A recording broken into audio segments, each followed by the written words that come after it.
Star Network is here.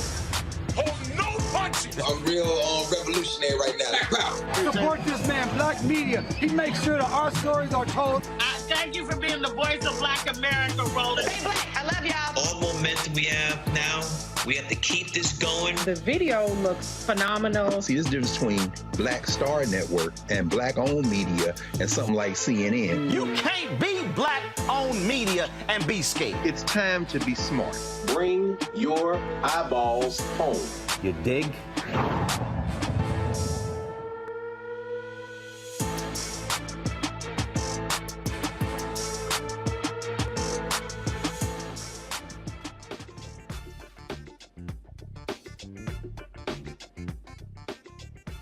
It is December the 30th, the last Friday of 2022. Happy New Year, preemptively. I'm Attorney Robert Patillo, sitting in for Roland Martin for one last day while he is on vacation. Here's what's coming up tonight on Roland Martin Unfiltered, streaming live on the Black Star Network. We're doing our 2022 year in review. We'll talk to our panel about the #1 stories that we want to remember and want to analyze from 2022, and also do some predictions as to what you're going to see coming up in 2023.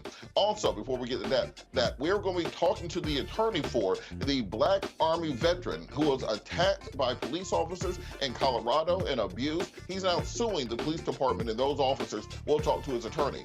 Also, tonight, in our education segment, we're going to be talking to the officials from the Atlanta University Center who are expanding their engineering program to help provide additional access to students. We want to make sure we cover all the stories and get you ready for the new year. It's time to bring the funk on Roland Martin Unfiltered, streaming live on the Black Star Network. He's got it. Whatever the biz, he's on it. Whatever it is, he's got the scoop, the fact, the find. And when it breaks, he's right on time and it's rolling. Best believe he's knowing. Putting it down from sports to news to politics. With entertainment just for kicks, he's rolling. It's on go, roll, roll, y'all. It's Roland Martin, yeah. Rolling with Roland now. He's funk, he's fresh, he's real, the best, you know he's Roland Martin now.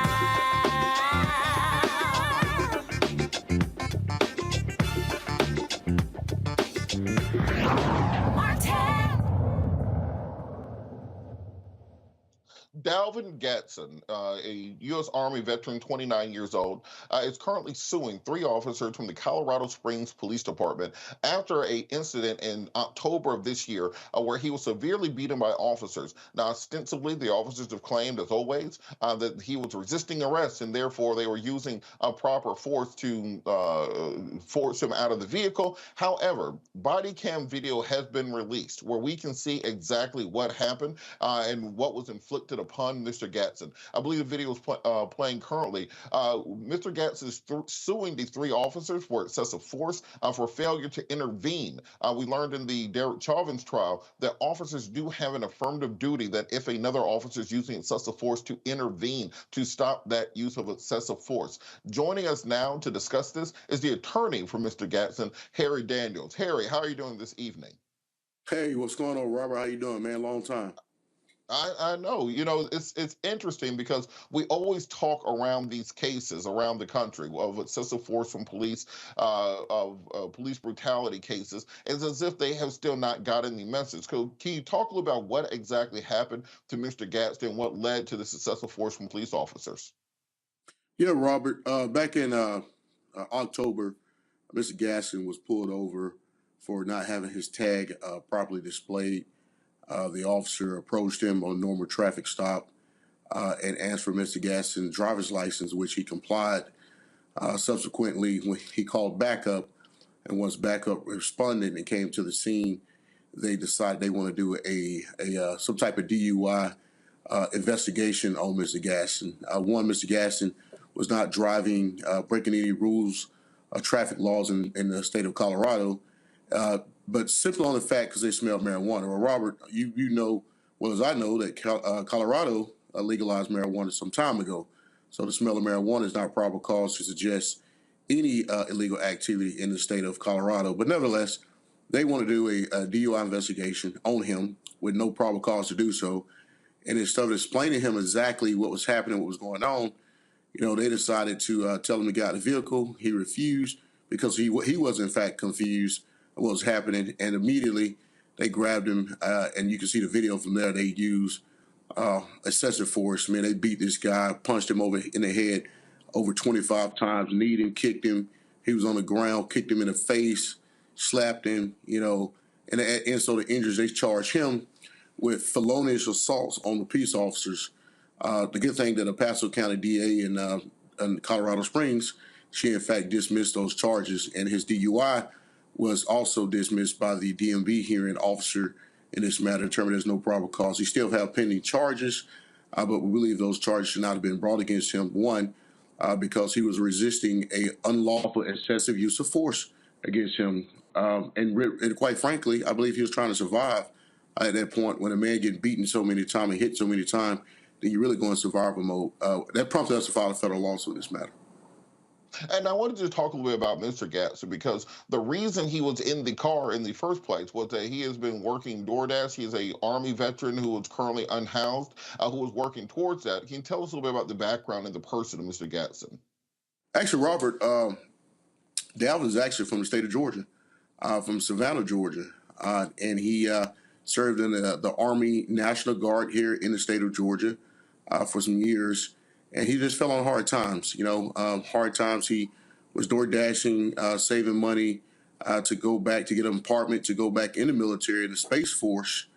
And he was unhoused at the time, but he was working towards that goal. And in fact, the gentleman who was in the car with him at the time, he was giving this guy a ride to work. He got paid him 10 or 20 bucks. So he was being a good Samaritan there, helping this guy out. But, he was in a position where he was, I guess, I want to say wrong place at wrong time, but, they decided to stop this black man at 2 o'clock in the morning. And, he's definitely up to no good. So we got to do a further investigation, see can we find something to stick, the video speaks for itself. This case is, this is something that when you look at it, it's unconscionable. And the good thing, the state of Colorado has some very liberal laws that denies law enforcement qualified immunity from the rep. Matter of fact, they cannot assert qualified immunity in the state of Colorado under Colorado statute, the Police Reform Act, and that came into play after the Elijah McClain incident that took place in Aurora, Colorado. So we're very confident that we have a very strong case. The video speaks for itself.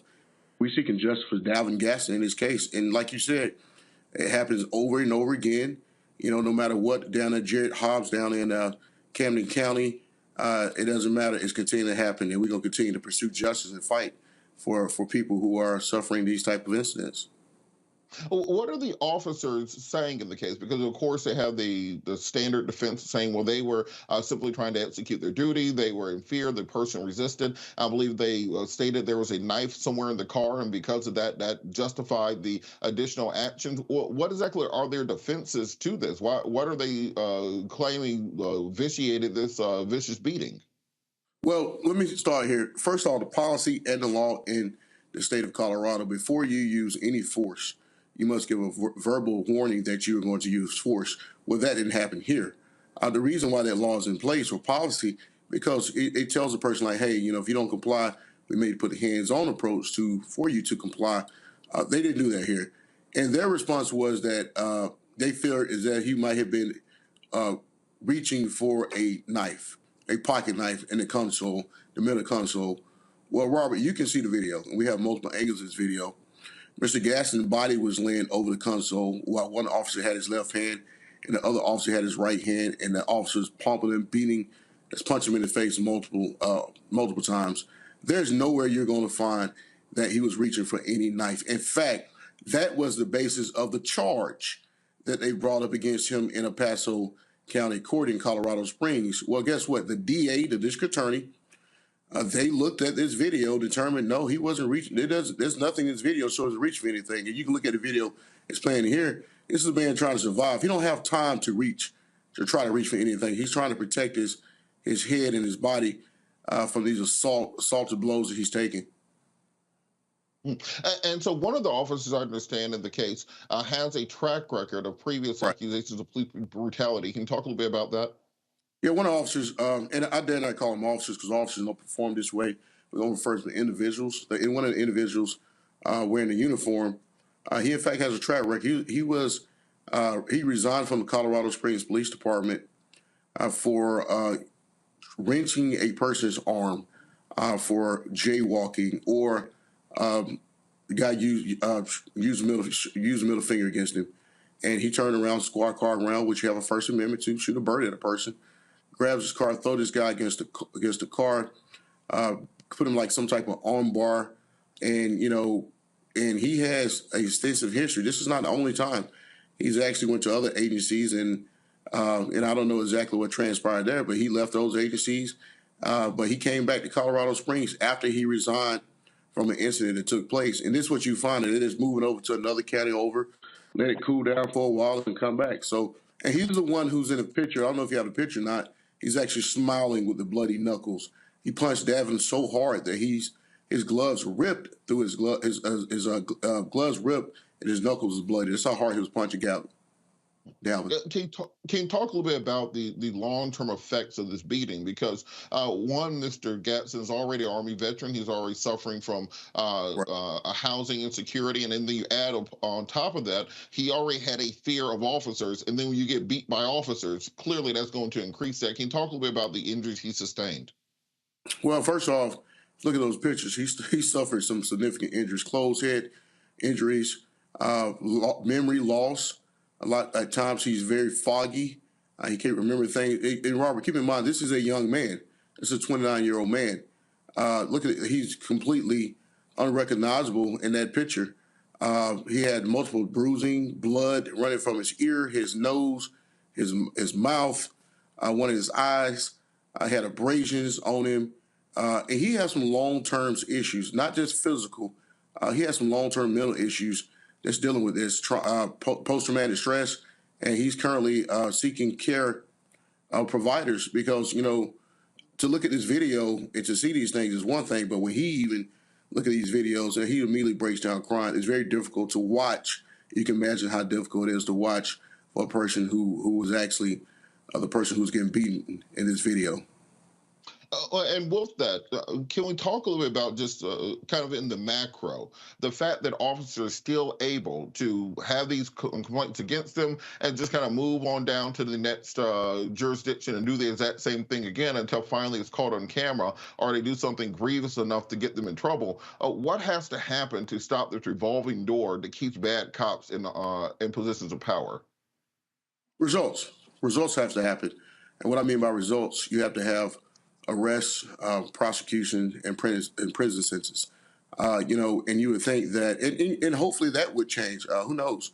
But I know one thing is that, as you can see in Camden County, we had with Jared Hobbs, that the sheriff took him 2.5 months to even address the issue. And once the video came out, the GBI came in within a week, brought criminal charges, felony criminal charges against those officers. Here, I mean, I'm not comparing those cases, but you can see in this video, Mr. Hobbs suffered a very significant beating here. So the district attorney in El Paso County, they have made a statement that they are investigating the matter, I guess, for a view of a criminal look at the officers. We are seeking the Department of Justice review to come in to investigate this matter because these things continue to happen over and over. If you don't get these type of officers off the street, the next thing you know, you have Elijah McClain, you have a march of somebody being shot and killed. And one of these officers, Robert, during the time that Dalvin was being beaten, he actually drew his gun out, drew his weapon. He's already getting beaten by these officers, but he pulled his weapon out and pointed at him. So it could have been a pull of the trigger, and Mr. Gadson have been not here today. So. Well, thank you so much for everything you're doing. Please keep us updated on any developments in the case so we can keep the audience updated. Harry Daniels, attorney for Dalvin Gadson, from talking to us about this case. Thank you so much for joining us, Harry. Thanks, Robert. Good seeing you, bro. Take care. You too. We'll be back after the break for more Roland Martin Unfiltered, streaming live on the Black Star Network. Okay, thanks, bye.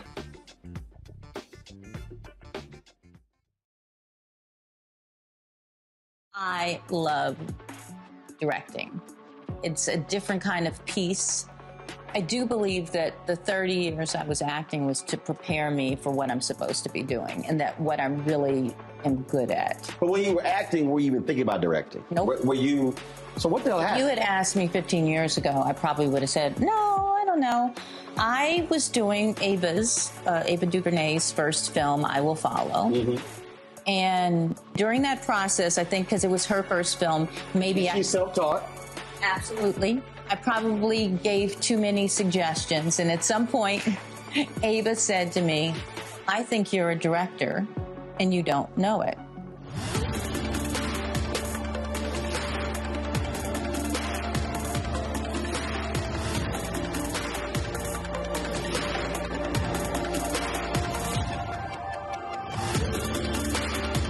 You talk about blackness and what happens in black culture. We're about covering these things that matter to us, speaking to our issues and concerns. This is a genuine people-powered movement. There's a lot of stuff that we're not getting. You get it, and you spread the word. We wish to plead our own cause. Too long have others spoken for us. We cannot tell our own story if we can't pay for it. This is about covering us. Invest in black-owned media. Your dollars matter. We don't have to keep asking them to cover our stuff. So please support us in what we do, folks. We want to hit 2,000 people, $50 this month, raise $100,000. We're behind $100,000, so we want to hit that. Y'all money makes this possible. Check some money orders. Go to P.O. Box 57196, Washington, D.C. 20037-0196. The Cash App is $RM Unfiltered. PayPal is R Martin Unfiltered. Venmo is RM Unfiltered. Zelle is Roland at RolandSMartin.com. This is Judge Mathis. What's going on, everybody? It's your boy Mac Wiles, and you are watching Roland Martin Unfiltered.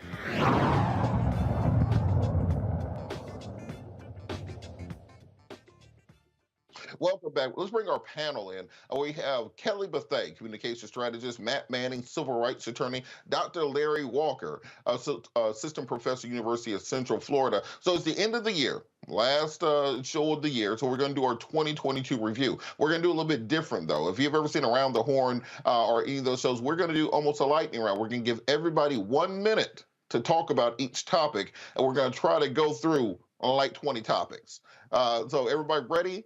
The first thing we're going to start on, of course, is going to be the Will Smith and Chris Rock slap at the Oscars. For those of you who feel like this happened 10 years ago, no, that was earlier this year. At the Oscars, Will Smith, after a joke was made by Chris Rock, went on stage and slapped Chris Rock on live television. Of course, it started an entire social commentary that lasted months on end. We still have not gotten a full resolution. There's a red table talk on it. So I want to get from each of you, why do you think that this slap was so important and reverberated so much nationwide? And why do you think this is one of the biggest stories of the year 2022? We'll start with you, Dr. Larry Walker. So I think it's quite simply, it was a global event. It was live. I'm not sure in terms of, the time delay, but anytime you have anything like that, and listen, in the age of social media, anything that happens is always picked up and then it goes viral. Anytime you have two superstars, recognizable figures, and once again, this was people viewing this throughout the world, and an incident like that no one certainly expected, not Chris Rock. I don't think Will Smith expected to do that even after Chris Rock made the joke. From walking on stage and slapping him in front of a live audience, that is perfect for trending on Twitter, Instagram, etc. And that's what happened. The unfortunate thing is that obviously that evening was also important for Will Smith in terms of Oscar. Questlove also getting Oscar. I also know that I'm from Philadelphia, so it also broke my heart to see Will behave in this manner. And then obviously in terms of social media, people having a conversation about what it means in terms of both of those being black men. But ultimately, Will Smith, what he did was irresponsible. He should have never walked on stage. If he had an issue with Chris Rock, in my opinion, he should have taken up with him some kind of, after party and talked to him and said, listen, I have a problem with what you said about my wife. Let me talk to you about this. Particularly, these guys have known each other for years. So obviously, like I said, it was trending because it was live and we had two superstars and it's a global event. So it's unfortunate it happened. Hopefully, Will Smith can learn from this situation. I know Chris Rock has a special coming up on Netflix in a couple of months. I know that should be interesting. But overall, it should just never have happened. Absolutely. Matt, on that same point, I think there was a big discussion about the fact that this was two black men fulfilling this kind of stereotype of the hyper-masculine, violent black men, even when you have millions of dollars and suits and ties and those other things. What do you think this said to the community? What will be the lasting takeaway that people will get from this controversy?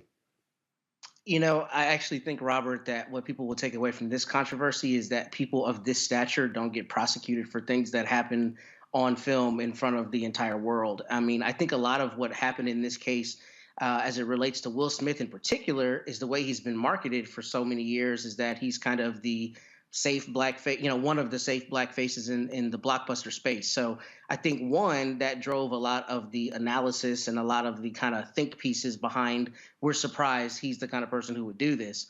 To extrapolate from that as it relates to two black men, I mean, yeah, I know there are a lot of things that are going to play on those stereotypes, but I think, honestly, that's secondary in this analysis, and it's more people, I think, as Dr. Walker said, of this stature, and that's what's driven that. But I do think one of the things that we have to ask is, why isn't there a prosecution from this? Not that I'm angling for it, but it's very rare that you have crimes happen on, TV in live time, and that nothing comes of it. And I think that's a better question, frankly, as we see lack of prosecution as it relates to highly statured people, including our former president.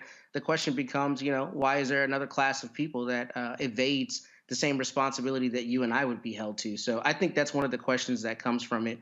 And as it relates to both of them, I think their stature is what's driven a lot of the analysis and coverage. Yeah, I think one of the questions people had at the time was if Will Smith had slapped Jerry Seinfeld, they would have taken him out of there in handcuffs. But because it was Chris Rock, for some reason, it ended up being, those just two black men fighting it out. I guess that's what they do. And they turned into an entire social controversy there.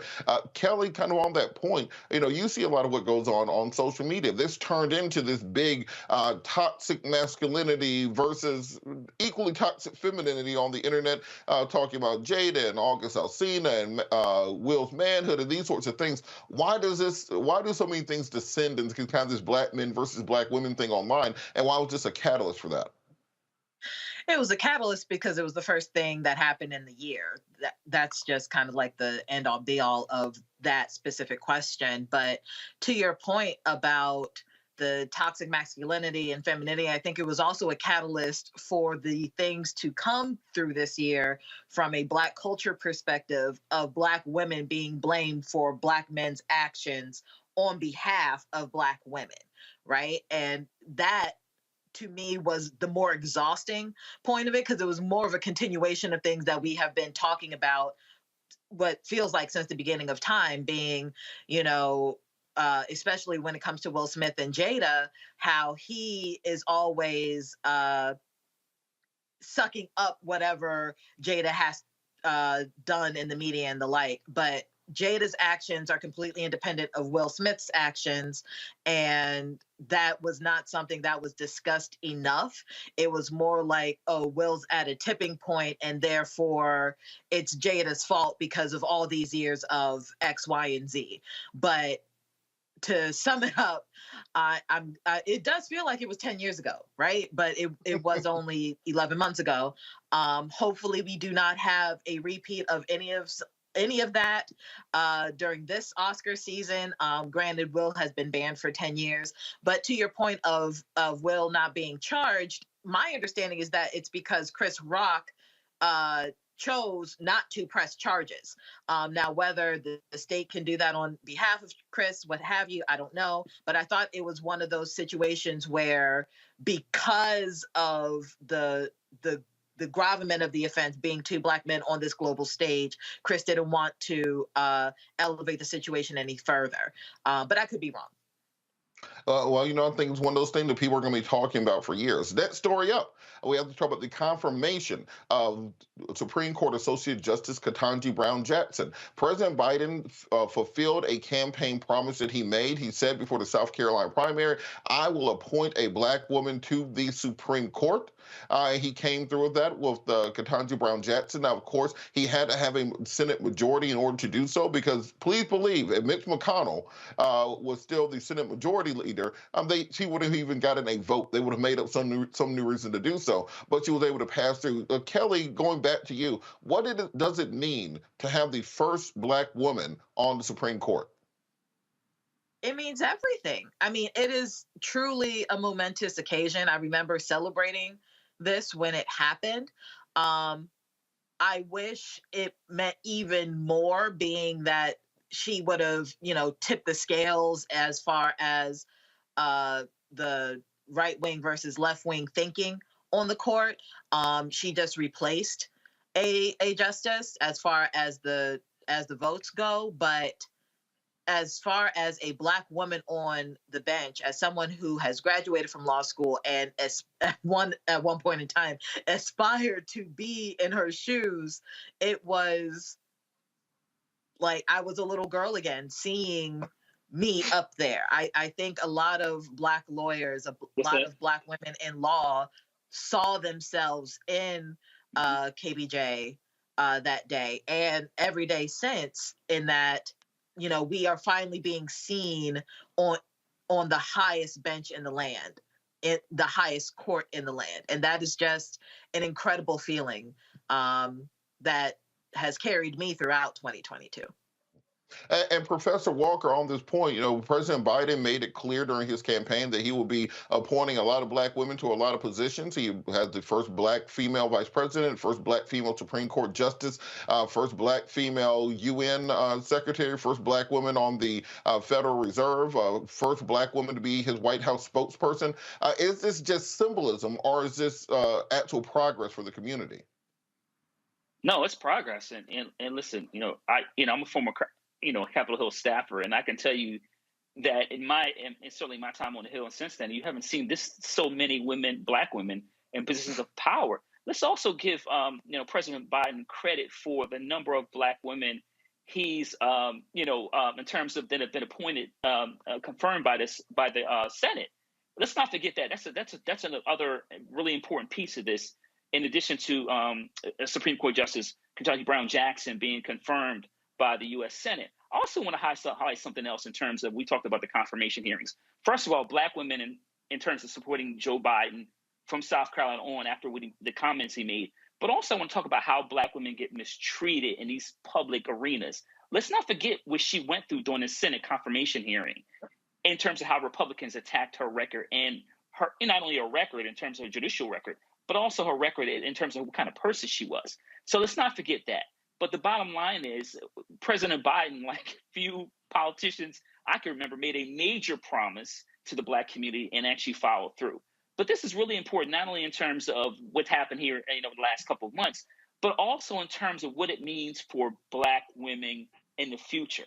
There are Black girls who, young sisters who are in high school, who are undergrad or in law school now, can say now, you know what, maybe I can be a second Black woman to become Supreme Court justice. So it's not just symbolism. This is a lifetime appointment. But once again, like I said, it's also important not only in terms of her confirmation, but also the number of Black women that have been confirmed by the U.S. Senate for federal judgeships also. And Matt, can you talk a little bit about what KBJ or Ketanji Brown Jackson is going to mean to the Supreme Court? Where you all saw last week on the Title 42 decision, she concurred on the dissent with Neil Gorsuch, opposing the Supreme Court basically overstepping their constitutional power in order to extend Title 42. We've seen her voting alongside progressives, but also crossing party lines, joining opinions with other groups. What is her judicial temperament and her experience coming from being a prosecutor, being a lower court judge, mean to this court going forward?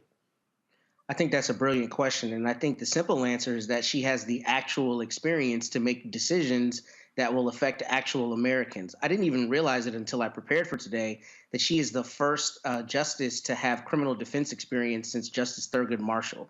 So you think about that. I know that's one of the things she was attacked about. And I think Dr. Walker, said that very astutely.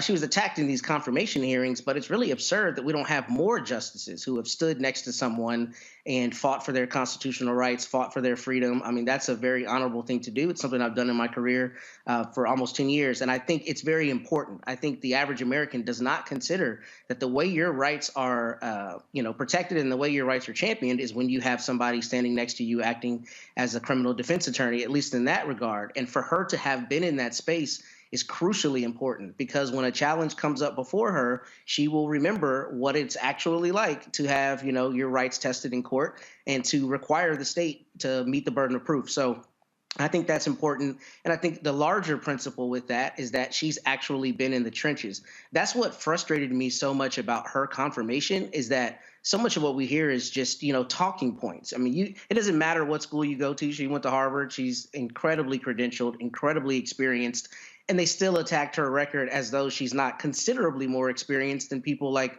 Justice Amy Coney Barrett. So I think she's a very necessary voice, and I think she's a voice who will be coming from the necessary experience to lead us forward with some of the seminal questions we're going to be faced with, including things like qualified immunity, Roe v. Wade, and some of the other stuff that's kind of in the national zeitgeist right now. Absolutely. I think that her appointment is going to be basically a moment that unites people around this idea of having folks on the Supreme Court who are not just academics, people who have just written papers and written books, went directly from law school to faculty to author to being on the court. We need some people who actually know what it's like to be a lawyer. We're going to keep our year in review going after the break. You're watching Roland Martin Unfiltered, streaming live on the Black Star Network. We'll be back after the break.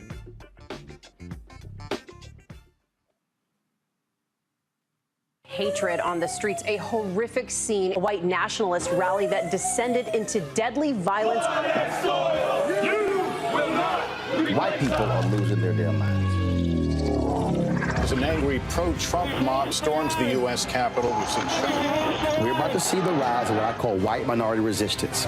We have seen white folks in this country who simply cannot tolerate black folks voting. I think what we're seeing is the inevitable result of violent denial. This is part of American history. Every time that people of color have made progress, whether real or symbolic, there has been what Carol Anderson at Emory University calls white rage as a backlash. This is the rise of the Proud Boys and the Boogaloo Boys. America, there's going to be more of this. Here's all the Proud Boys, guys. This country is getting increasingly racist in its behaviors and its attitudes because of the fear of white people. The fear that they're taking our jobs, they're taking our resources, they're taking our women. This is white fear.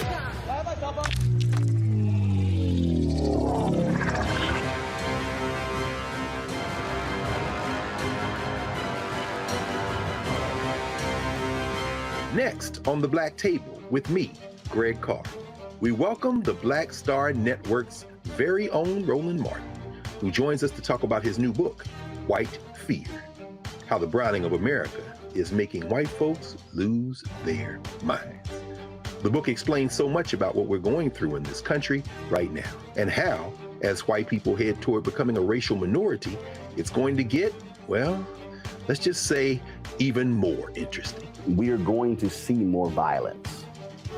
We're going to see more vitriol, because as each day passes, it is a nail in that coffin. The one and only Roland Martin on the next Black Table, right here on the Black Star Network. Hi, I'm Israel Houghton with Israel and New Breed. What's up? I'm Dr. Ricky Dillard, the choir master. Hey, yo, Peace World, what's going on? It's the Love King of R&B, Raheem Devon, and you're watching Roland Martin Unfiltered.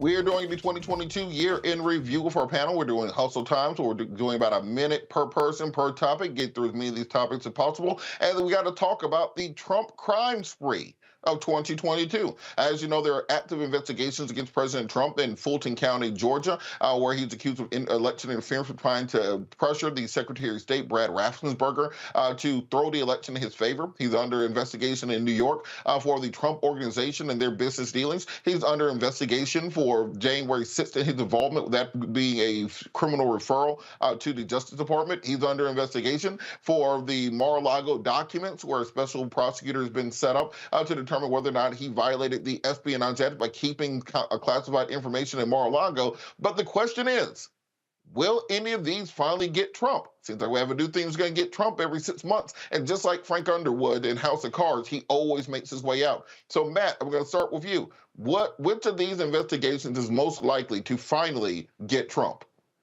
He's going to get caught up. He's not going to be Teflon on all of these. And I think the one that I personally think he has the most issue with is the Mar-a-Lago classified documents issue, because I was just talking about this to a colleague today. I think he's going to have real problems with controverting the mental state, right? Generally in a crime, there is a mental state. You intentionally or knowingly do something.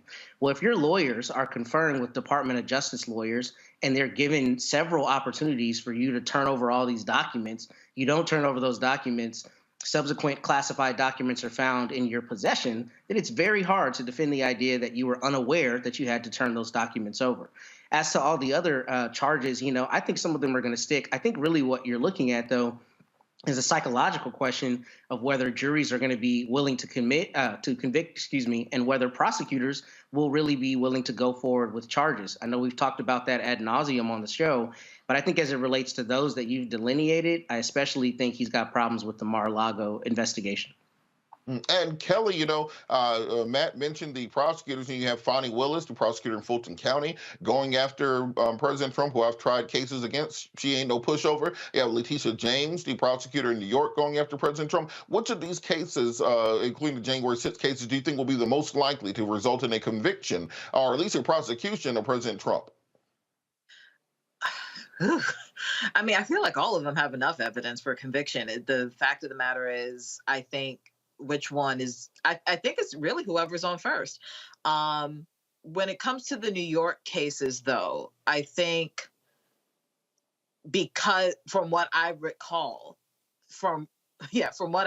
if they have enough evidence, if they have enough history there, considering that he's a New York native and all of these things, like they've been working on his case for an incredibly long time, like before all of the January 6th stuff, from my understanding. So I think they have evidence outside of just insurrection and him being dumb while he's president of the United States.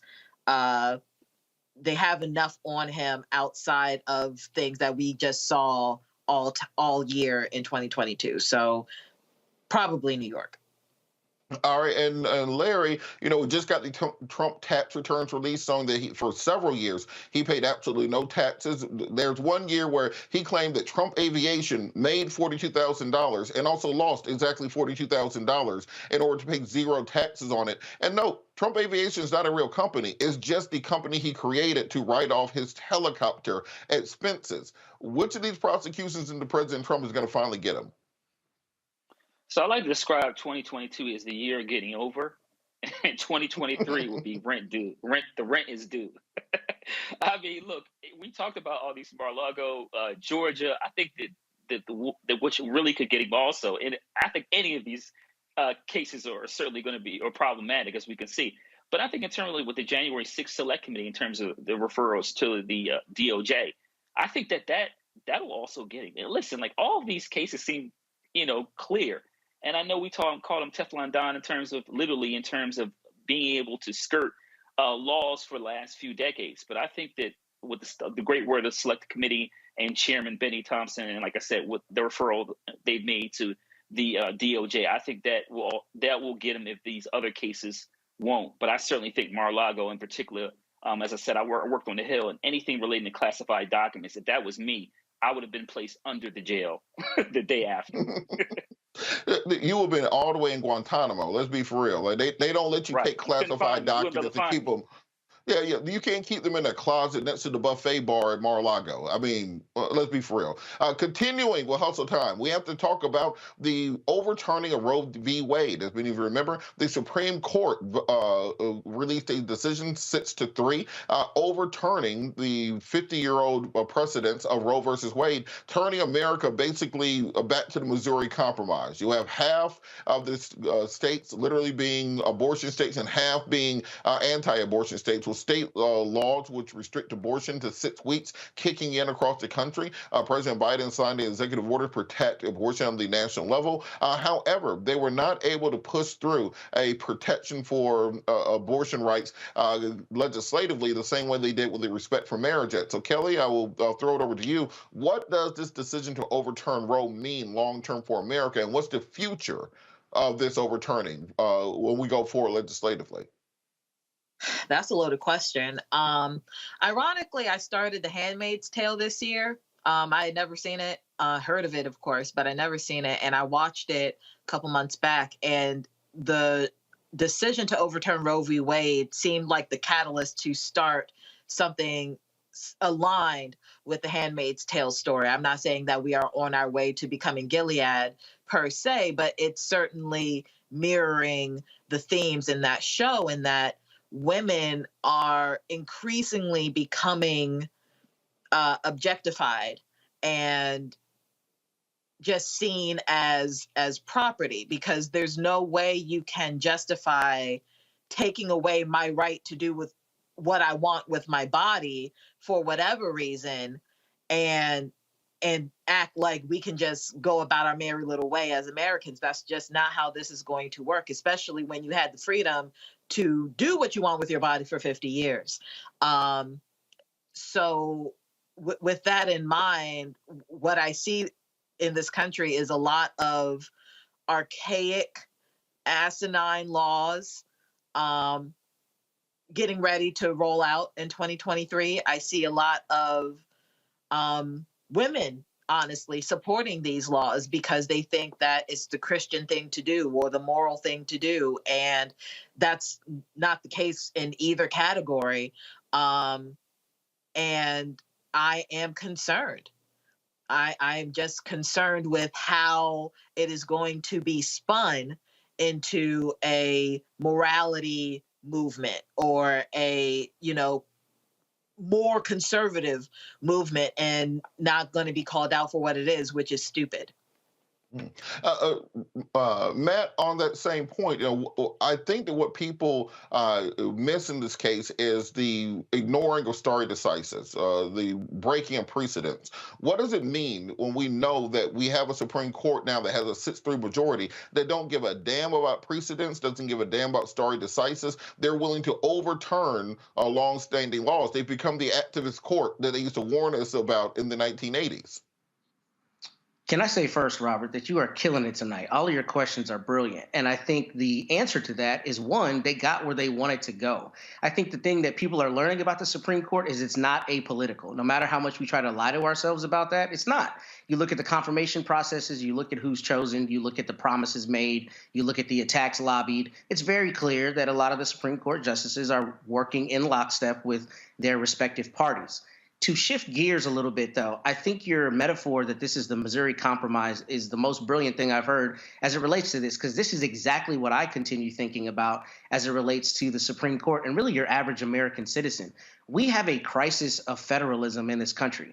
I live in Texas. The idea that a woman in Texas does not have the same rights as a woman in Massachusetts, when we live in a globalized economy and in a country that something happening in real time across the country I can not only see but comment on, really, I think, stretches the bounds of the Constitution and the federalism that, underpins our government. And I think at some point we have to have a reckoning with how we're going to resolve that. I know what the Constitution says, but realistically, citizens around the country have denied amendments in Kentucky and Kansas and California and all these other places to their constitutions. And I think the large question becomes, we as Americans, how do we countenance having rights in one state that you don't have in another state?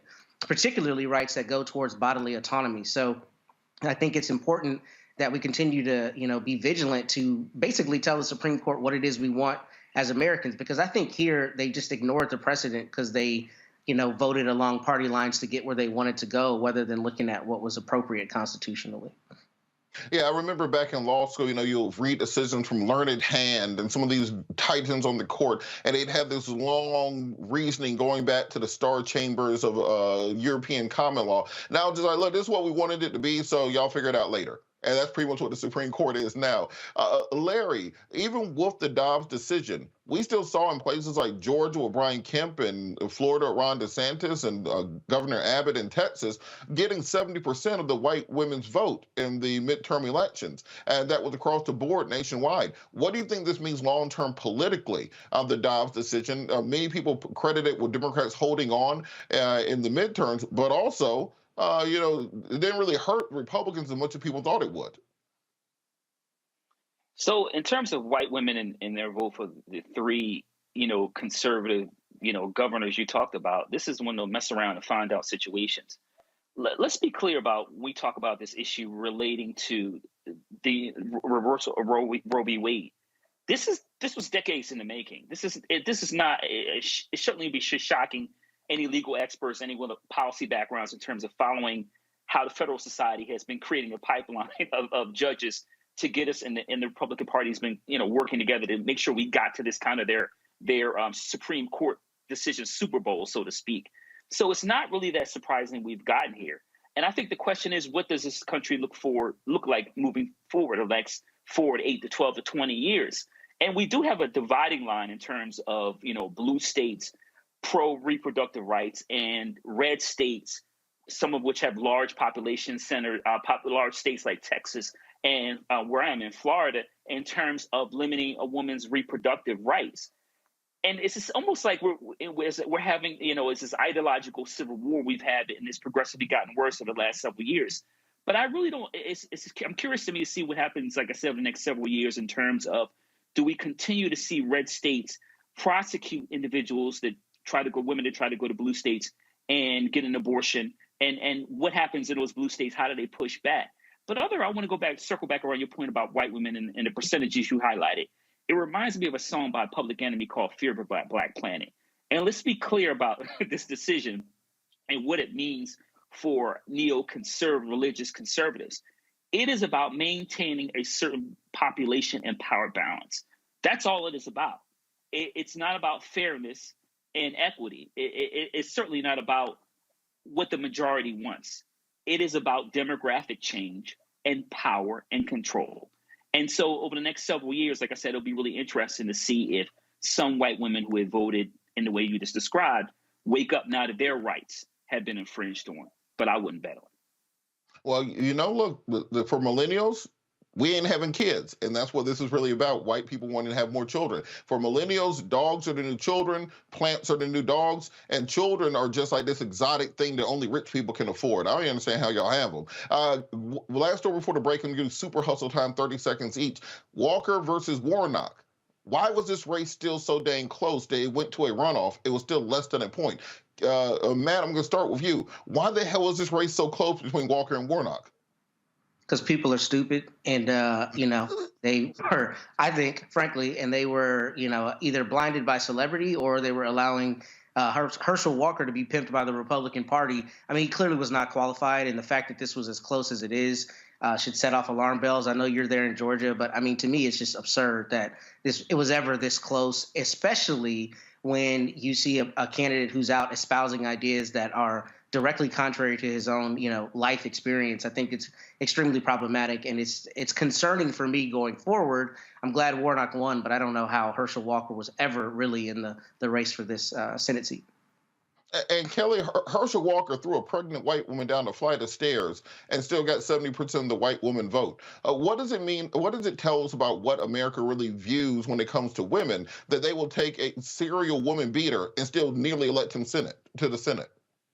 Well, this is what I was talking about previously, about how women are increasingly becoming less of a human in people's eyes and more as an object, as an incubator for children, as a thing, like, I don't know if you remember the show My Wife and Kids, but just using the titles like My Wife and Kids, like we are property. We are something to behold, but not something to respect. And that's one aspect of it. But more pointedly, it really just goes to show how much people want to preserve the power that they have, to keep the power that they have, that they are willing to forego morals, they are willing to forego laws, they are willing to do whatever it takes to keep the modicum of power that they have.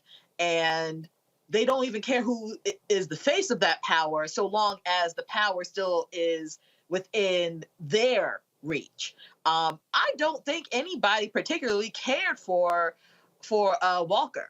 I don't think that white people liked Walker. I think that behind the scenes that they were kind of pissed off that a black man was representing the Republican Party in Georgia, because no one saw that on their 2022 bingo card or any bingo card for any year pertaining to the state of Georgia and their politics. However, because they are so gung-ho about keeping power, they said, screw it, and just put their eggs in that basket and let them fall where they may. Thankfully, they ended up with egg on their face, because who needs Walker as a senator for any state, let alone Georgia? And Larry, you know, if you look at Warnock, he's won 4 elections in 2 years in a red state of Georgia, a state where Brian Kemp beat Stacey Abrams by 8 points.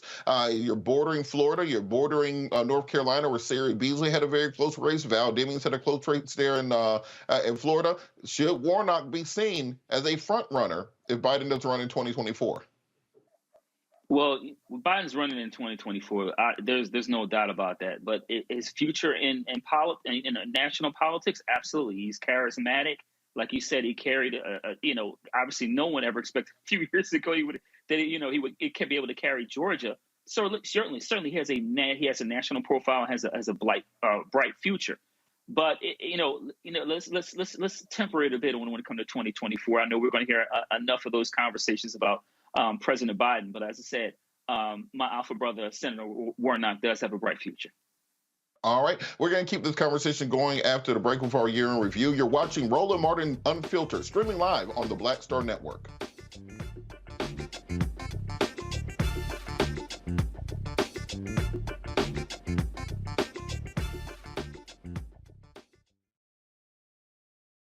On the next A Balanced Life with me, Dr. Jackie, it's time to tie up those loose ends, setting yourself up for balance, success, and even prosperity in the new year. Financial expert Pamela Sams joins our panel. She will give us a checklist of things that we need to do before the calendar turns. We develop our money mindset by the age of 6. And so we have our sometimes 6-year-old self still operating in the background of our money scripts. That's next on A Balanced Life on Black Star Network. I'm Deborah Owens, America's Wealth Coach, and my new show, Get Wealthy, focuses on the things that your financial advisor and bank isn't telling you, but you absolutely need to know. So watch Get Wealthy on the Black Star Network.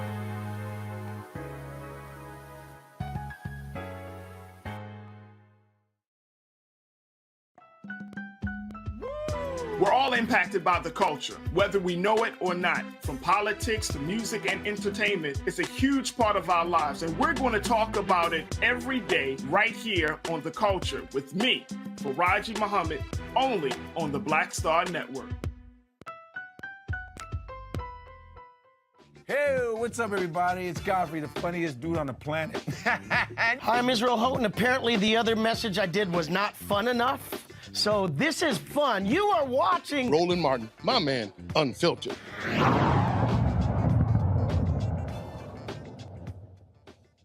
Gun violence, of course, was a motivating factor this year in people turning out to the polls.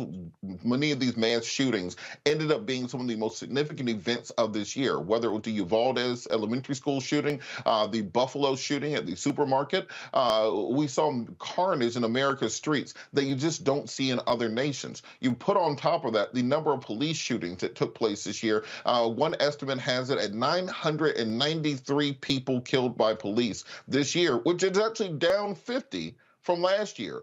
The last 3 years in a row, we actually hit over 1,000 nationally, people killed by police officers in America. I note this does not happen in other countries. That is not normal, and we cannot allow that to become the new normal. Larry, I want to start with you. What do you think has to happen legislatively, both to deal with mass shootings and with police shootings that we see continuing to plague the nation, because the numbers are still higher than ever? Well, Democrats fought hard for the George Floyd Policing Act, and it didn't happen. Obviously, and soon, in a couple of days, we're going to have the House switch from blue to red. So you can forget any policing reform taking place over the next 2 years. But my hope is that the Democrats will get the House back in 2024. Biden will win, and will add some more Democrats to the U.S. Senate, hopefully, and then we'll get some kind of policing reform. I also want to add, as it relates to this issue, we need to blame Senator Tim Scott, because we know that there was a bipartisan there was a bipartisan understanding and working on some police reform. And from everything you read, Tim Scott was the one. He was designated to work on a police reform bill. But everything we read, it was Tim Scott, one of our own, so to speak, who made sure that this essentially didn't happen. And based on the numbers you're talking about, and we know that these numbers can very, very easily go up next year in 2023, the fact that he would not negotiate in all honesty and come to some kind of agreement is going to cost more Black and brown folks their lives over the next several years. And that's just the bottom line. So I'm hopeful in the next couple of years, certainly not next year or the year after that we can, Democrats can retake the House. And like I said, hold on to the Senate and the White House, and we can get some kind of comprehensive police reform. Matt, on the point of the mass shootings, no one seems to have a good idea on what to do about them. We've been dealing with them, since Columbine. Since most of us have been children, we've seen mass shootings at schools, at other at grocery stores, at churches, everywhere else. George Carlin used to talk about them, that he said one day there'll be shooters at grocery stores. We'll call them disgruntled worshipers or something along those lines. What can be done legally to try to stop this from happening? Because, as I said, this doesn't happen other places. Well, as you see in the wake of Uvalde, there are obviously a number of lawsuits. I saw that the big class action that was just filed starts out with the words of Cesar Chavez, talking about the people being united will never be defeated. And that's what it ultimately comes down to for me, Robert. I think we have a real problem in this country with looking at reality rather than falling to rhetoric. And the reality is so many people die at the hands of guns every year. It's an epidemic, and it's absurd that it doesn't happen in other countries, even the other countries we consider to be on our same plane and by whatever metric you consider that. So what that comes down to is people have to stop letting the principle of freedom stand before practicality. And what we need to have people demanding that our legislators, both on the state level and on the federal level, not allow another thing to happen and try to co-opt it for their political purposes, but instead find a way to protect us. I live in Texas, right, which is kind of the standard for gun ownership. And it's absurd to me that the same people who complain about regulation on their gun have no problem going to DPS to get a sticker for their car, right? We need to have realistic conversations about guns and the fact that guns only exist to destroy. Irrespective of home defense and all the other ways you can constructively use them, it's not like other things in our society that have beneficial purposes outside of destruction. So I say all that to say is the problem is we've allowed the NRA and all these interest groups and rhetoric to control solving this problem rather than people we put in the position to solve the problem. And until they're held accountable and made accountable to do it, we're not going to have any meaningful solutions. And Kelly, we always hear the same thing whenever there's a mass shooting or a police shooting, quite frankly. The politicians come out, they say we're sending our thoughts and prayers to the family. We hope that we can work together on an agreement. But at the end of the day, nothing happens on either front. What has to happen for something to actually happen? I think there needs to be a complete overhaul of our government, to be quite frank with you, because it all hinges on Second Amendment and what people perceive the Second Amendment to be. We are like, if the people who have studied it and, really understand that the Second Amendment was really about militia and not just having a gun in your home. Like, that argument is neither here nor there anymore. Everybody has a reason to have a gun. Everybody has a reason to not have a gun. The fact of the matter is we are in a culture that glorifies violence, and that is inherently American. And until you get to the root of that, this is going to continue to happen. You can't change a culture per se with simply legislation. It needs to be a complete overhaul. And I'm not trying to be like some anarchist and be like, down with America. But if you're going to be real about this, if you really want to change something that is inherent to the culture of a country, you're going to have to change the culture of the country. How do you do that? You kind of change the country. I don't know how to do that outside of a revolution. I'm open for notes and pointers, but until that come to Jesus moment, that reckoning happens, we are going to continue having this. It is unfortunate. It is sad. It is heartbreaking, but unfortunately, it is what it is. You know, it's interesting to me that the same people who talk about freedom and liberty are unwilling to do anything about the police, government agents, killing 1,000 people a year. That doesn't sound like freedom. That sounds like big government. That sounds like tyranny to me, and something has to be done about it. We're going to talk more about this after the break as we keep our year in review going. You're watching Roland Martin Unfiltered, streaming live on the Black Star Network.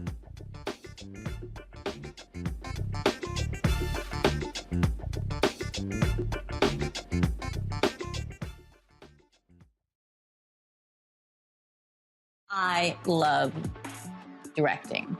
It's a different kind of piece.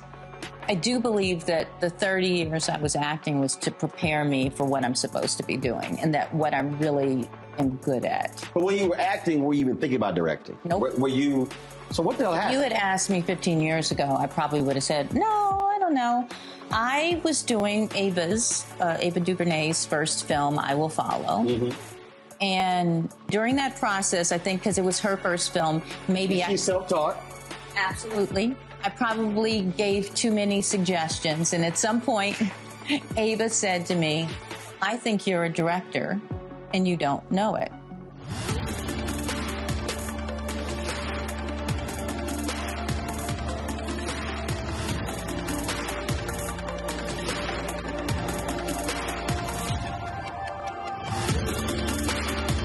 When you talk about blackness and what happens in black culture, we're about covering these things that matter to us, speaking to our issues and concerns. This is a genuine people-powered movement. There's a lot of stuff that we're not getting. You get it, and you spread the word. We wish to plead our own cause. Too long have others spoken for us. We cannot tell our own story if we can't pay for it. This is about covering us. Invest in black-owned media. Your dollars matter. We don't have to keep asking them to cover our stuff. So please support us in what we do, folks. We want to hit 2,000 people, $50 this month, raise $100,000. We're behind 100,000, so we want to hit that. Y'all money makes this possible. Checks and money orders go to P.O. Box 57196, Washington, D.C. 20037-0196. The Cash App is $RM Unfiltered. PayPal is R Martin Unfiltered. Venmo is RM Unfiltered. Zelle is Roland at RolandSMartin.com. Hey, I'm Amber Stevens-West. I'm Avery Sunshine. So this is Roger Bow. I got a message for Roland Mascot. Oh, I'm sorry, Ascot Martin. Buddy, you're supposed to be hooking me up with some of these mascots. I'm sorry, ascots that you claim to wear. Where's mine, buddy? Where's mine? That's all I got to say to you, okay? Mascot, goodbye. Hi, this is Essence Atkins, and you're watching Roland Martin Unfiltered.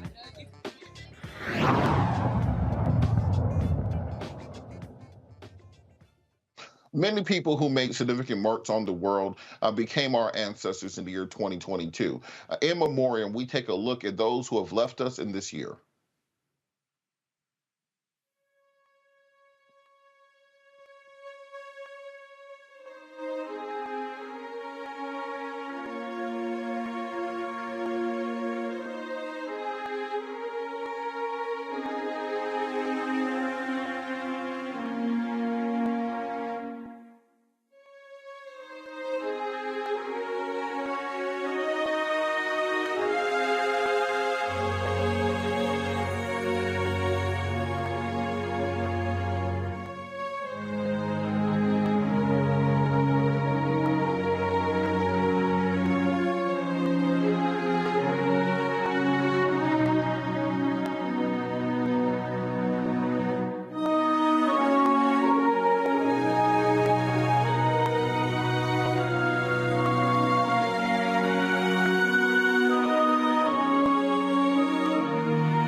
We're all impacted by the culture, whether we know it or not. From politics to music and entertainment, it's a huge part of our lives, and we're going to talk about it every day right here on The Culture with me, Faraji Muhammad, only on the Black Star Network.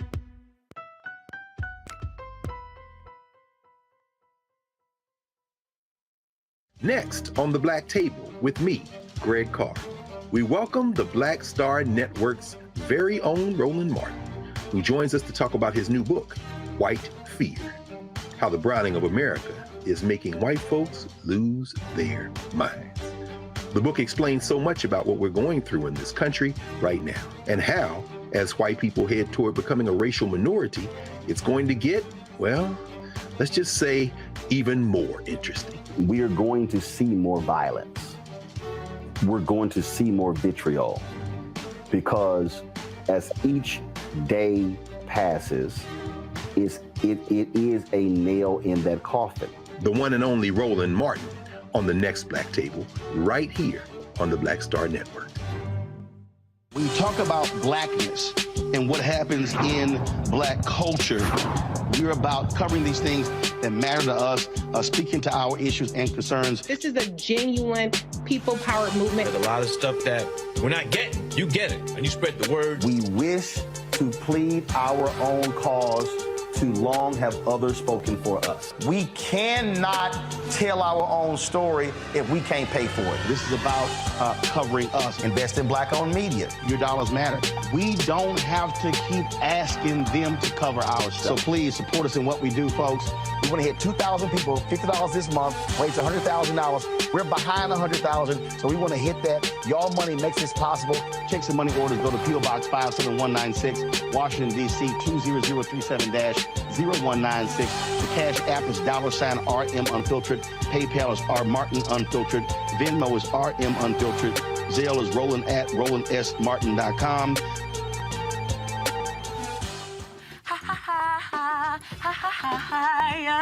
Hey, I'm Antonique Smith. What up, Lana Well, and you are watching Roland Martin Unfiltered.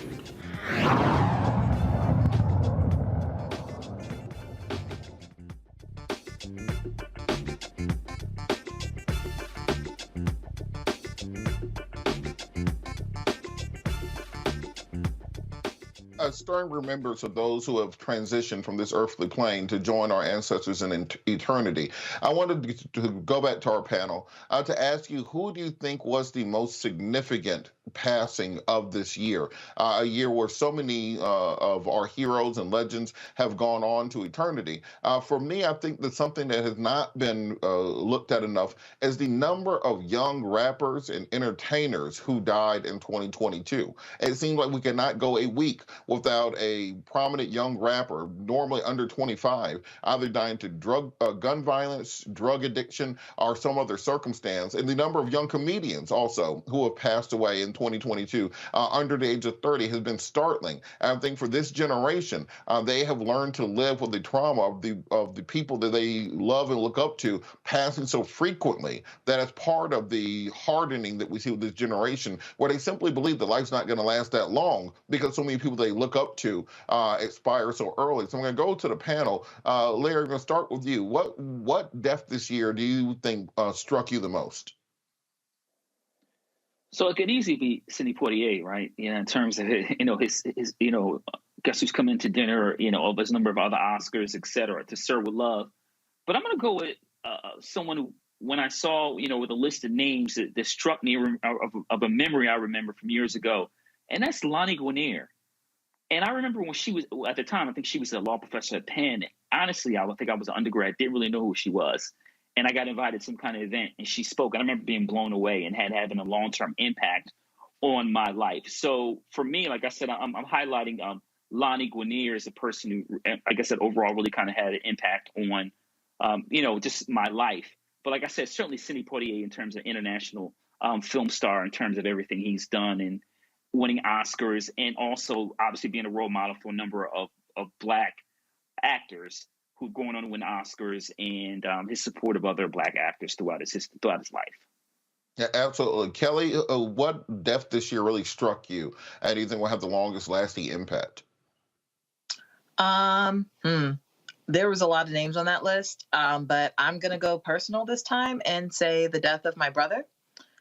He was 26 years old. His name was Robert Bethia, and he was killed in his home in Milwaukee of this year. As far as celebrities go, the one that hit me the most, mainly because it was triggering because of my brother's death, was Takeoffs, because it came out of nowhere. He had a history of doing nothing wrong to anyone, and yet he was still taken out of this world before the age of 30.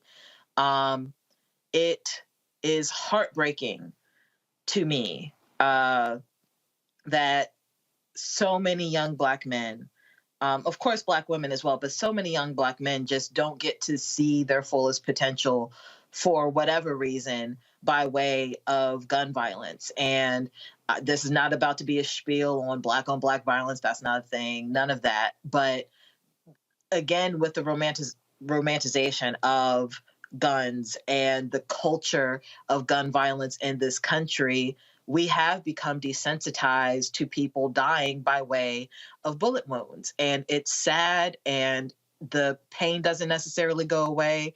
With my brother specifically, I'm the oldest of 3. And when people ask about, like, well, how many siblings do you have? I immediately say I have 2. But now I'm down to 1 because someone didn't think my brother's life was worth living in his own home. And there are millions of anecdotes like that throughout this country, and it's got to stop. It changes you in a way that you have no idea how to think, how to act, how to be anymore. Like the 24 hours between finding out about my brother's murder and the day before, I'm a completely different person now because of that. I don't recognize myself just 24 hours before I found out that he died. And I can only imagine how many other people are in that predicament just this year, just today, because of gun violence. It's just got to stop. Absolutely. Of course, our prayers and support are with you. And the thing you need is, you know how to find me. So we of course, want to support you in every way possible. And you're completely correct that this is something that touches nearly every Black family. If it's not a brother or sister, it's a cousin or an uncle. It's not 6 degrees separation from gun violence in our communities. It's 1 or 2 degrees at most. Matt, I want to turn to you. What do you think was the most striking passing of this year for you? Honestly, I think it was Bill Russell, considering just all his contributions to our people, to sports, he was just a titan of a man. But kind of personally, as it relates to the celebrities in particular, the one that I did not remember until I saw his name and face come across is Bernard Wright. And I remember distinctly finding his music when I was an undergrad at Howard. I'm a musician, and I was in a band, and a guy I played with was wearing a Bernard Wright shirt. So I learned more about Bernard Wright. And, you know, I think about people like him because he was such an amazing keyboard player, and he played with so many people, Tom Brown, his own projects. He just, you know, is another example of somebody who enriches our lives in ways we don't even necessarily realize until we look at them in retrospect. So I just really was struck by his passing because I've been such a fan of his music and his keyboard technique and ability for so long.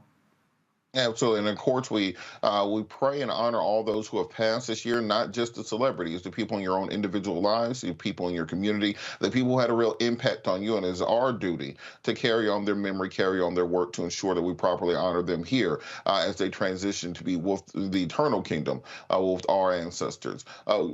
Changing course. Of course, we are talking about what happened in 2022, but we also have to talk about what is going to happen in 2023. Earlier, we had a discussion about Ketanji Brown Jackson and the impact of her confirmation to the Supreme Court, but there are many upcoming cases that we have to look at when it comes to the future of the court.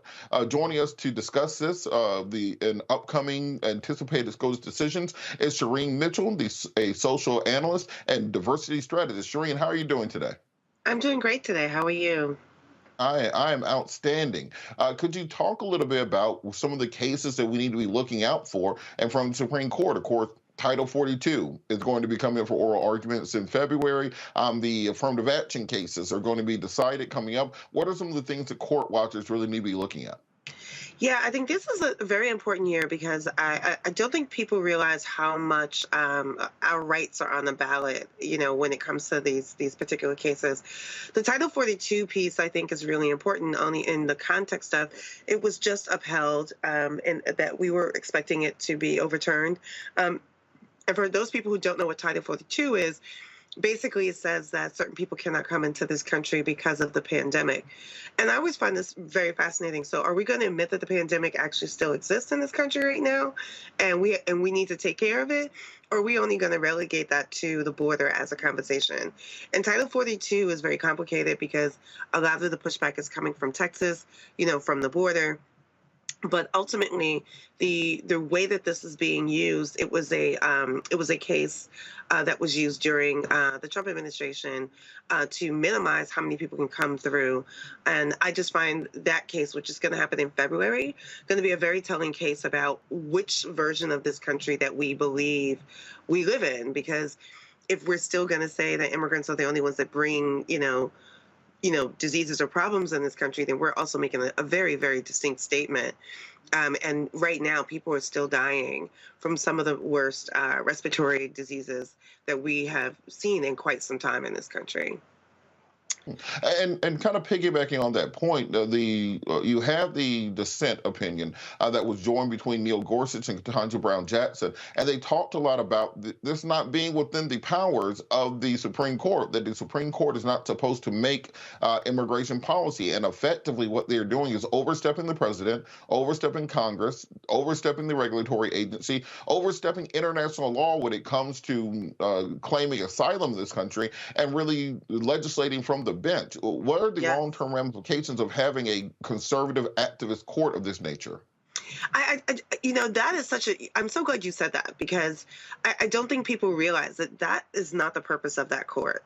That court is supposed to only see cases that they think that have been legally put before them, but not make decisions. And the fact that it was stopped in the first place by SCOTUS, that is a huge tell that our systems are either breaking down or completely changing in a way that we are not accepting. Because the president making the decision and then SCOTUS saying, okay, we're going to stop that decision is fascinating in two ways. When it was made during the Trump administration, that didn't happen. They didn't stop it. But now that the Biden administration is trying to do that, well, I think the courts are now telling us that they are a biased political court. And that's scary, because we have never had such a biased political court like this from an ideological political stance.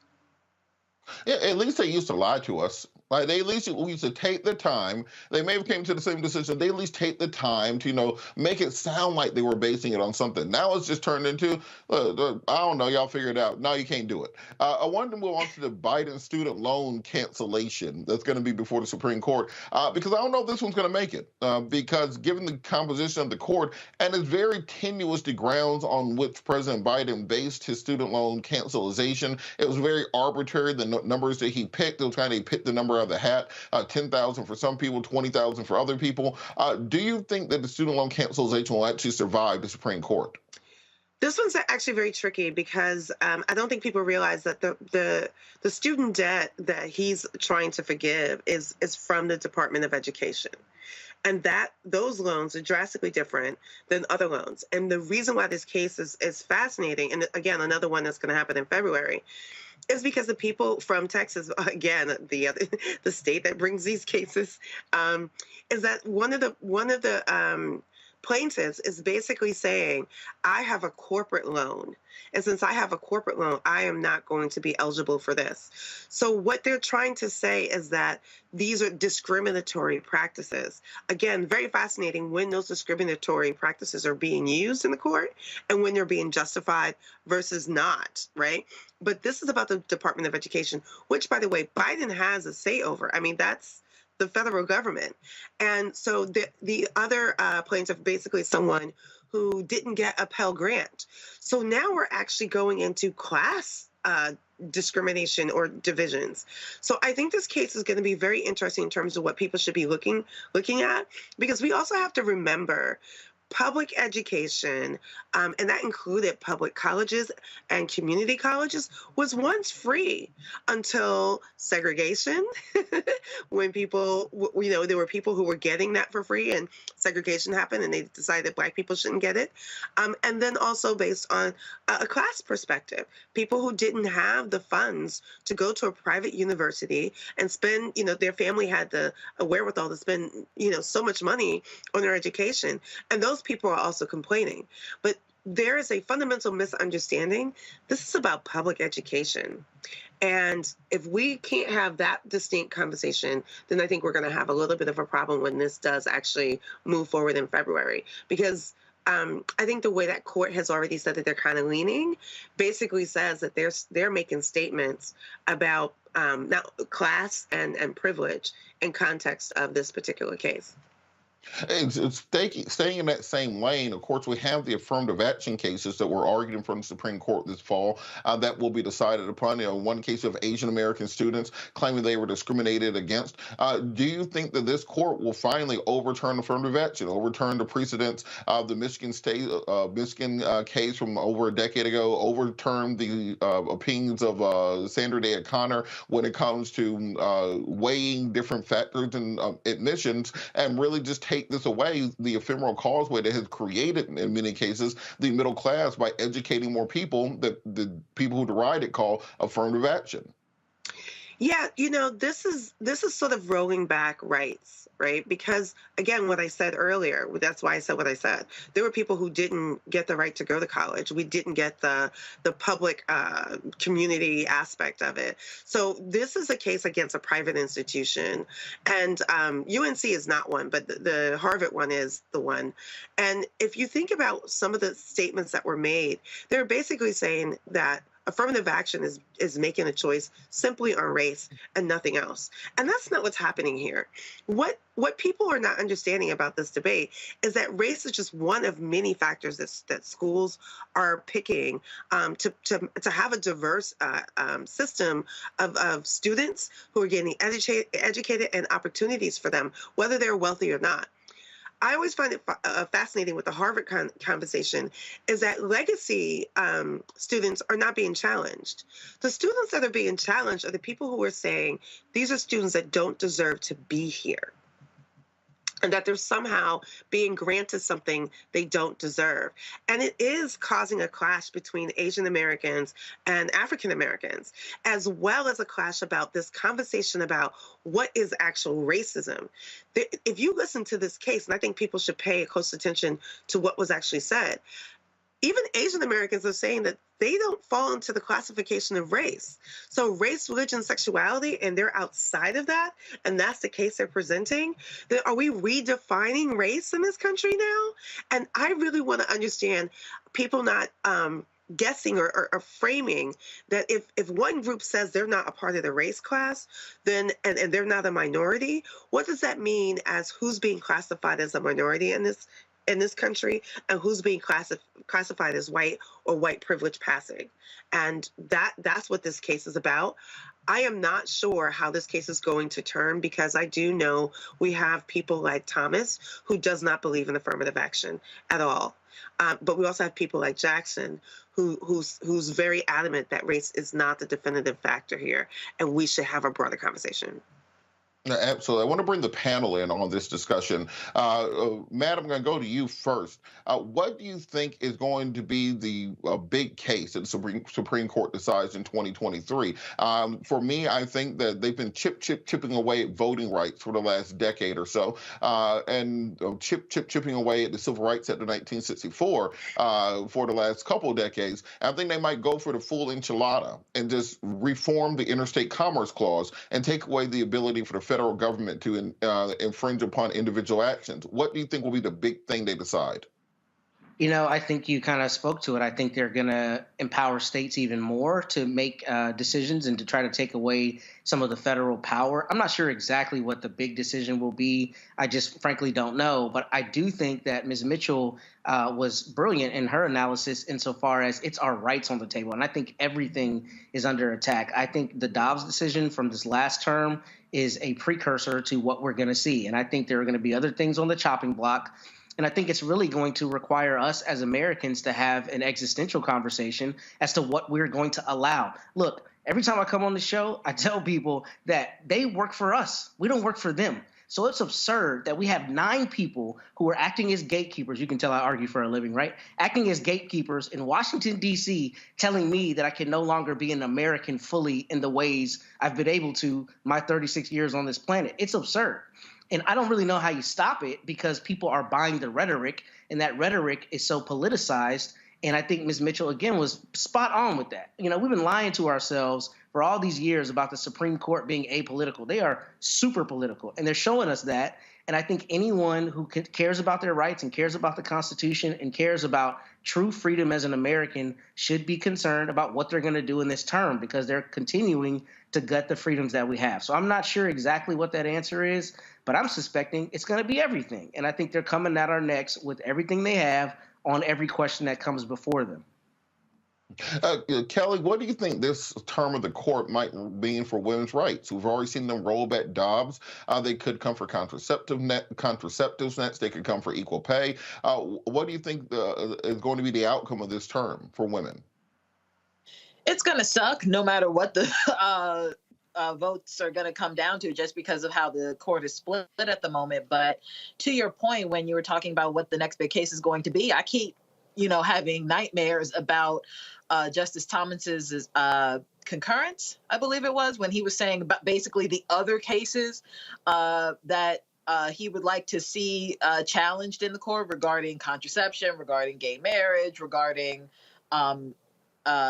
it was like everything except loving, because that would actually affect his personal marriage.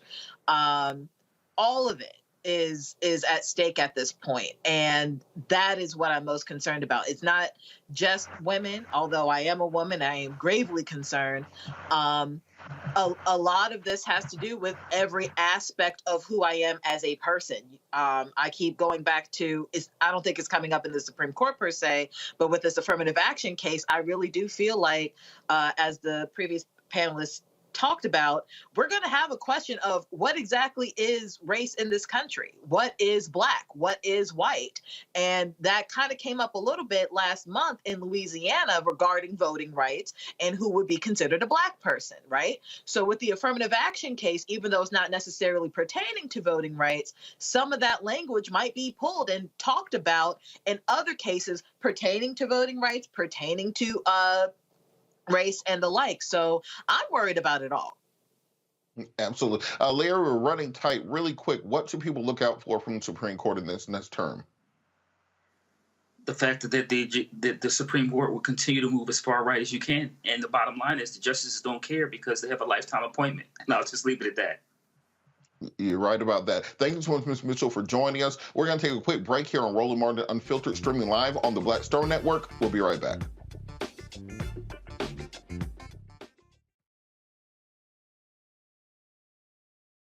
I'm Deborah Owens, America's Wealth Coach, and my new show, Get Wealthy, focuses on the things that your financial advisor and bank isn't telling you, but you absolutely need to know.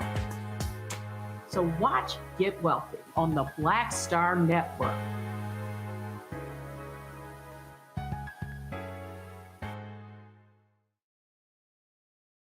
I love directing.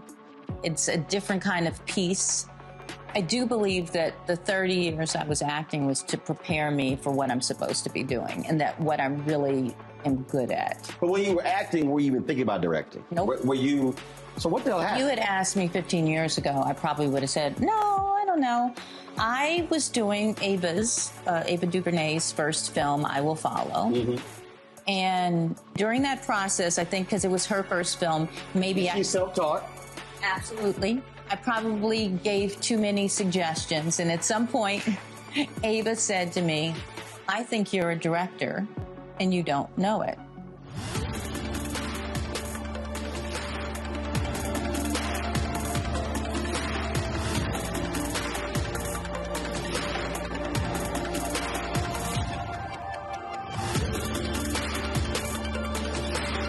Hatred on the streets, a horrific scene, a white nationalist rally that descended into deadly violence. White people are losing their damn minds. As an angry pro-Trump mob storms the U.S. Capitol, we've seen shooting. We're about to see the rise of what I call white minority resistance. We have seen white folks in this country who simply cannot tolerate black folks voting. I think what we're seeing is the inevitable result of violent denial. This is part of American history. Every time that people of color have made progress, whether real or symbolic, there has been what Carol Anderson at Emory University calls white rage as a backlash. This is the rise of the Proud Boys and the Boogaloo Boys. America, there's going to be more of this. Here's all the Proud Boys, guys. This country is getting increasingly racist in its behaviors and its attitudes because of the fear of white people. The fear that they're taking our jobs, they're taking our resources, they're taking our women. This is white fear.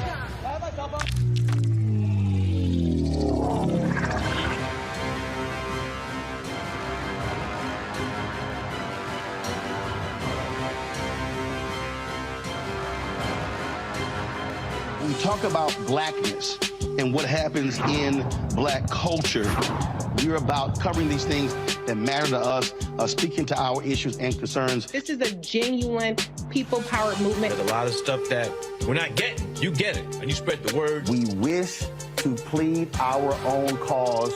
Too long have others spoken for us. We cannot tell our own story if we can't pay for it. This is about covering us. Invest in black-owned media. Your dollars matter. We don't have to keep asking them to cover our stuff. So please support us in what we do, folks. We want to hit 2,000 people, $50 this month, raise $100,000. We're behind 100,000, so we want to hit that. Y'all money makes this possible. Checks and money orders go to P.O. Box 57196, Washington, D.C. 20037-0196. The Cash App is $RM Unfiltered. PayPal is R Martin Unfiltered. Venmo is RM Unfiltered. Zelle is Roland at RolandSMartin.com. Next on the Black Table with me, Greg Carr, we welcome the Black Star Network's very own Roland Martin, who joins us to talk about his new book, White Fear: How the Browning of America is Making White Folks Lose Their Minds. The book explains so much about what we're going through in this country right now, and how, as white people head toward becoming a racial minority, it's going to get, well, let's just say, even more interesting. We are going to see more violence. We're going to see more vitriol, because as each day passes, it is a nail in that coffin. The one and only Roland Martin on the next Black Table, right here on the Black Star Network. Hey, I'm Antonique Smith. Hello, everyone. It's Kiara Sheard. Hey, I'm Taj. I'm Coco. And I'm Lily. And we're SWV. What's up, y'all? It's Ryan Destiny, and you're watching Roland Martin Unfiltered.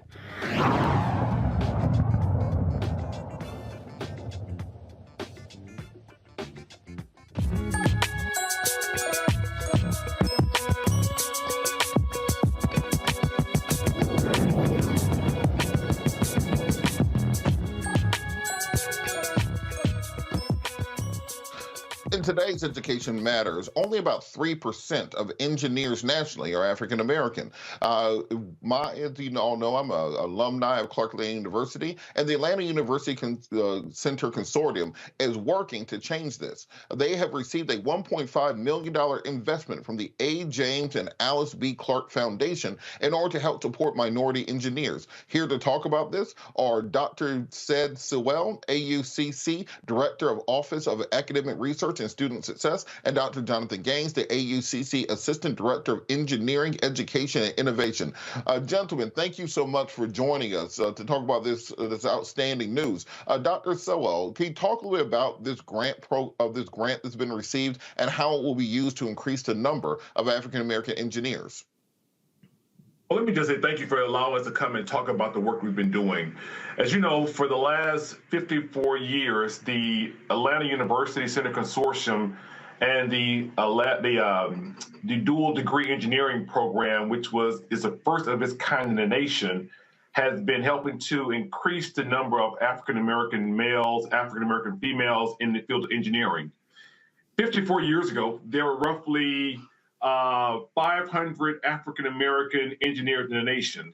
Today, there are roughly 85,000. And though that sounds very impressive, that is less than 3% of the total population of engineers. And so we are committed to helping to increase the number. So since we started this work 54 years ago through the AUC Dual Degree Engineering Program, we have produced over 4,000 students who are now engineers, one of which is Dr. Jonathan Gaines, who you will meet shortly, who is joining us. But the Institute for Dual Degree Engineering Advancement was conceived to help other private liberal arts institutions to think about building out a dual degree engineering program using the best practices of the AUC.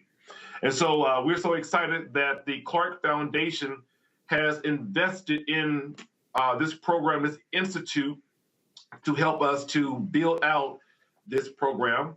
We will be creating makerspace for students, experiential learning for students, as well as convening various liberal arts colleges, minorities serving throughout the nation, to share our best practices that we've been doing for the last 54 years. And so we're excited that the $1.5 million is just a step in that direction. We're hoping to use this as a seed for a $4.1 million capital campaign to build out this institute on the AUC campus. And so we're excited about the commitment from the foundation.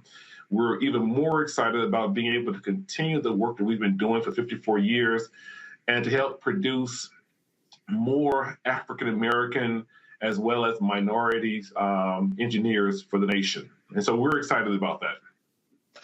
And staying with you before we bring Dr. Gaines into the conversation, can you talk a little bit about the $4 million capital campaign and building out this this engineering center? You know, where is it going to be located at on the campus? What are going to be the goals of this? And how can people help get involved in this capital campaign to start contributing now?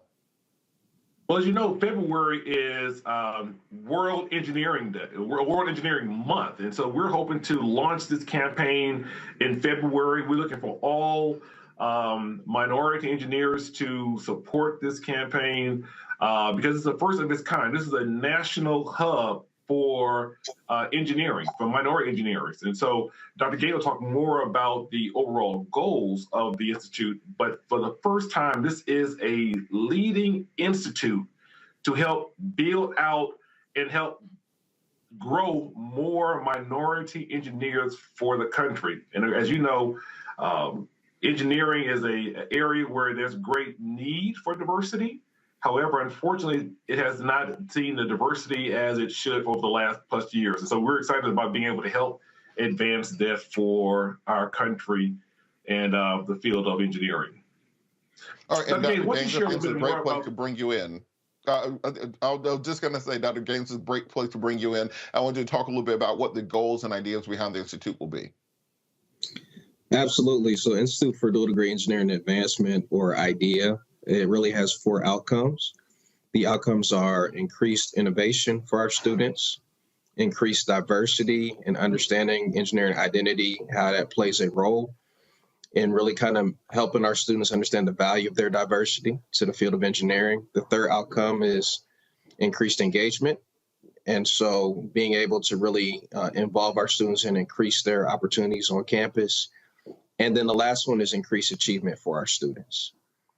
And so the 4 outcomes really are a way for us to increase the engagement in advanced dual degree engineering broadly on a national scale. So we're going to really research these outcomes, be able to really bring about solid and advancement for our students. And so this is a labor of love for me because, as Dr. Sewell mentioned, I'm a product of the program. And so it really came back to make a difference, really impact the students, really to help them realize their dreams and realize what their goals are for the field of engineering. Absolutely. And kind of selfishly, is there any way we can have a Steagles built inside of the Institute? Now, we haven't had that on campus in a while now. You know, you need that wings on wheat around 2, 3 o'clock in the morning. Just a suggestion, putting that out there. Want to bring the panel in. We have Dr. Walker. I want to give you an opportunity to ask a question of our guest. Yeah, congratulations. I know this is a critically important issue. You mentioned the 3%. And I had, I guess, 2 questions. The first question is, in terms of getting this money and what you're as you build out, what percentages or numbers have you, in terms of what you said we were looking to increase by as it relates to Black or minoritized students? That's the first question. And the second question is, you know, some of the institutions we talk about here, Morehouse, Spelman, you know, in terms of the overall cost into members of the Black community, if they don't got a lot of financial aid, may be difficult. What do you, when you come to talk to students, recruiting students about the 3+2 program, what are you saying about how we can help you out with cost and, you know, make sure you don't have too much debt? So those are my 2 questions. So let me just jump in there first with the second question first. As you know, the dual degree is a 3+2 program. Students will go to the one of the 3 AUC schools, be it Clark Atlanta University, Morehouse College, or Spelman College for 3 years, then transfer to one of the 9 partnering schools, be it Georgia Tech, which is our signature campus, or University of Michigan, or A&T, North Carolina A&T, or even Auburn University. But more so than that, we support students financially. Many of our students, as you know, these schools are very expensive. Morehouse is very expensive. As a graduate, as well as a graduate of Clark Atlanta University, these schools are very expensive. So we use resources to help augment their financial need. And so we provide, through the dual degree engineering program, money to help move them through the program. We're hoping to continue to do this with the Institute, as well as to build upon the opportunities to provide these students with experiential learning. So they'll be able to have the experience of a maker space, for example, to be able to work across campuses, to work on projects, on various design opportunities for these students. This is the idea of building this building so that these students have a space for them to focus on their craft and to hone their overall skills. And so we're excited about that. To your first question, you know, the AUC has been doing this work for 54 years. We're now just expanding on what we've been doing since the beginning. As you may know, this AUC dual degree engineering program is the first of its kind in the nation. Founded in 1969, when there were no dual degree engineering programs on either a Black or white campus, we were able to start this program. And for the last 50+ years, we have been helping to produce for the nation African-American engineers. And so as you see, Dr. Gaines is just one, but we have some stellar alums, one of which is Ted Colbert, who is the CEO is the president of Boeing Defense. And so he's just one of our many alums that are doing extremely well. We're hoping to build upon that type of legacy and to produce even more through the Institute. Absolutely. Attorney Manning, did you have a question?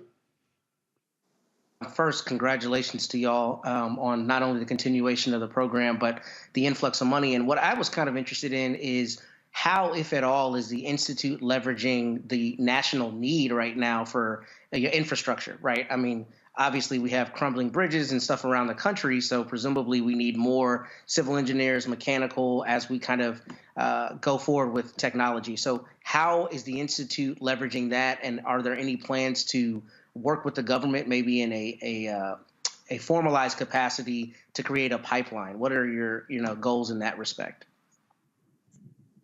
I think you want to talk about that a little bit? Yeah, sure. There are a lot of opportunities for partnerships. I think one of the strengths of our program is that we have all these great engineering partners. And so we have ability to send our students to these partner institutions, and they can leverage a lot of resources and really work on really the problems that are, we know they're interdisciplinary, that are really kind of center what we need to be working on as a society. I also want to touch on the previous question in regard to how are we going to increase the numbers. And I want to mention that, 15 short years ago, our representation numbers were much better. We were at over 5% representation in the field of engineering.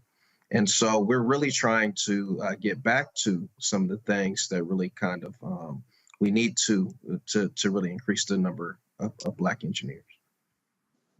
Well, I want to thank you both. I'll just share with you. Go ahead. Just share just quickly, is that we have a very robust engineering internship program in which every student in our program is linked to an internship both in either the private industry and or government.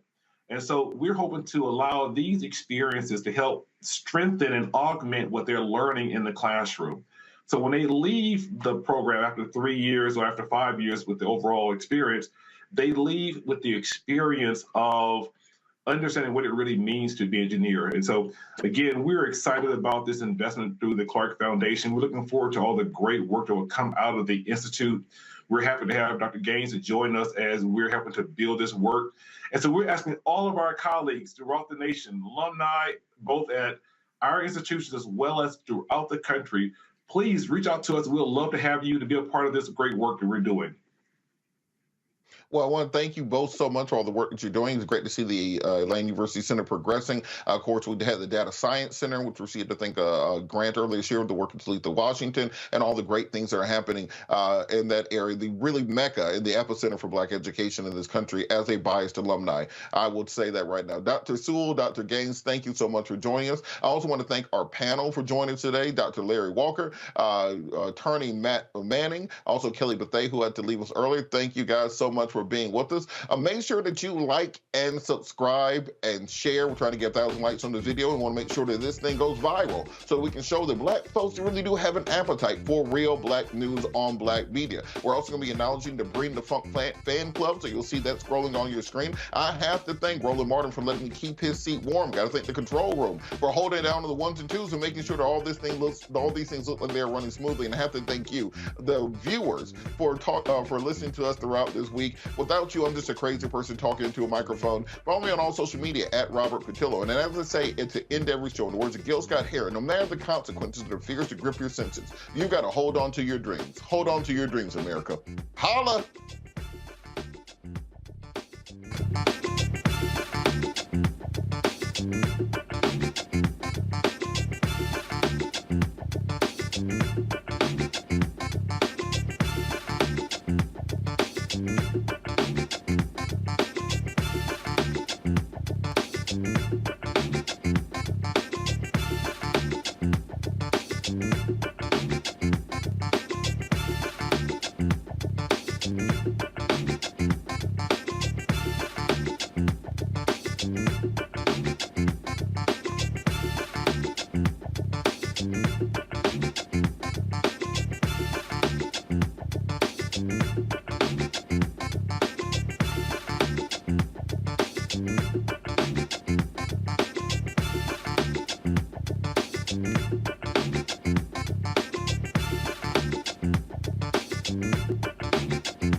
you.